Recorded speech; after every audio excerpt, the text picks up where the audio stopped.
Hello everybody, my name is Caspar and I'm a PhD student at Eindhoven University of Technology. Together with my colleagues Alessandro Gabbana, Alessandro Corbetta and Federico Toschi, we did a research into multi-scale analysis of pedestrian inter-arrival times in large-scale public facilities. And today I'm going to present this work for the Pedestrian and Evacuation Dynamics Conference. So the topic of this talk will be the complex pedestrian arrival process. So this means that we're going to look deeper into the time between subsequent pedestrian arrivals in a certain facility. And we do this because the time between pedestrian arrivals is inherently connected to the fundamental crowd flow dynamics. And we would like to get a better understanding of fundamental crowd flow dynamics in general. Therefore, this will help us to get a better understanding and create better pedestrian models modeling this pedestrian arrival process. And in the end, better models will help design better infrastructures of these large-scale public facilities. Pedestrian arrivals are a complex process. That is because these arrivals are modulated by different characteristics. For instance, pedestrian groups, which cause a high frequency of arrivals, like this, but it can also be modulated by the environment, where we can see, for instance, office hours, which cause very distinct rush hour peaks, or train frequencies, which cause large groups of pedestrians, or queue formations, where we can see that the throughput of the queue causes or depicts the time between subsequent arrivals. And especially the train frequencies, we can see that this is a nested process. And I mean that the arrival of a train triggers the arrival of a group of pedestrians. However, in practice, all this complexity is usually disregarded, and pedestrian arrival models are mostly modeled by a Poisson model. And in this case, it's in continuous time, where the process is completely defined by the arrival rate lambda. This can also be simplified by its discrete time counterpart, the Bernoulli model. And in the Bernoulli model, time is discretized in very small time windows, and we can have either an arrival which is shown by a 1, or we can have no arrival which is shown by a 0. So this binary sequence of zeros and ones shows the arrival process and is completely defined by the probability P to find an arrival in a short time window. As you can see, these subsequent arrivals are completely independent of each other. So there's no correlation between events, and the process is completely defined by the average inter-arrival time. Recently, new crowd tracking techniques have emerged in the form of these pedestrian tracking sensors. These sensors are mounted in an overhead position and look in a top-down way and measure the area underneath. And in this area underneath, they create a depth map in which we can see that the depth is represented by a grayscale color, where the darker color means closer to the camera plane. We can see that the heads in a dark color and that the shoulders and arms are in a lighter gray color. With these techniques, we can cover larger areas, for instance, train platforms.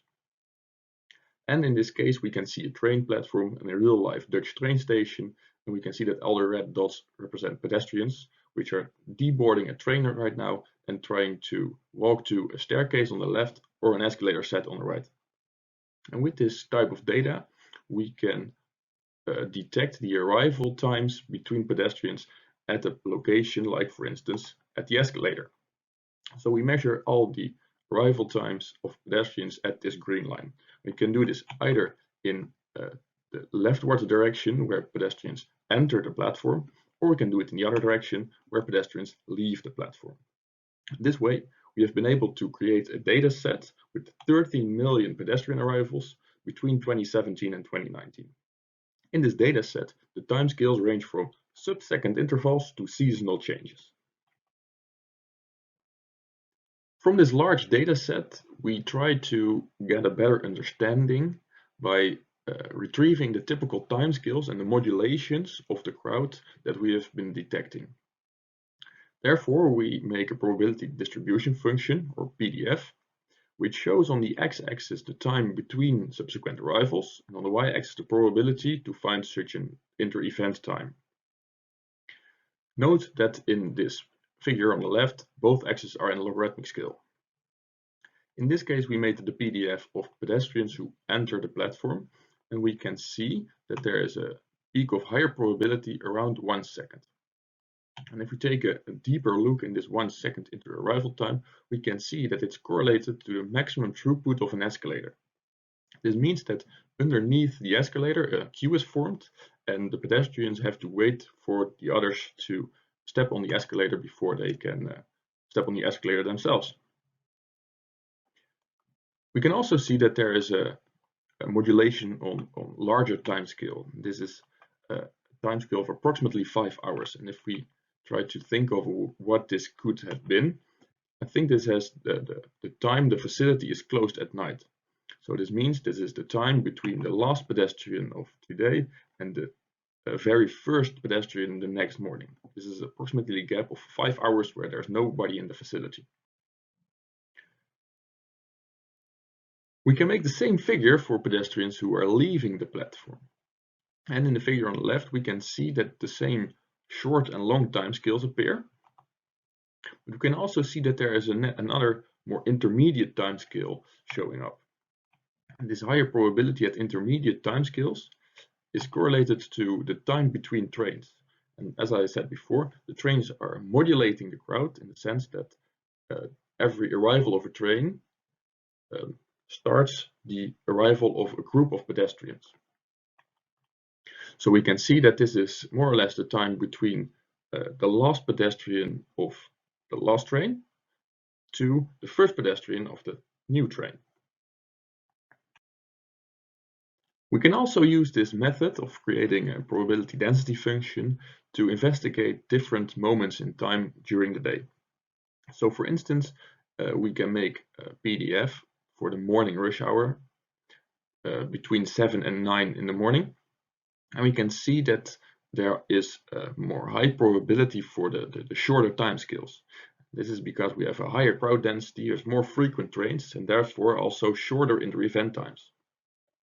On the other hand, if we create the same PDF for the evening hours, we can see that the inter-event times shift more to the longer timescales.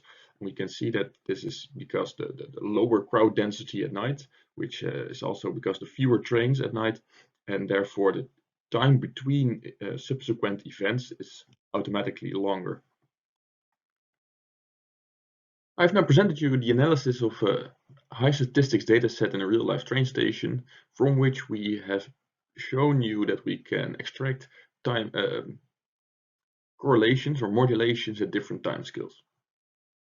Now we would like next to do an inter-event time analysis to investigate this typical timescales also in different environments.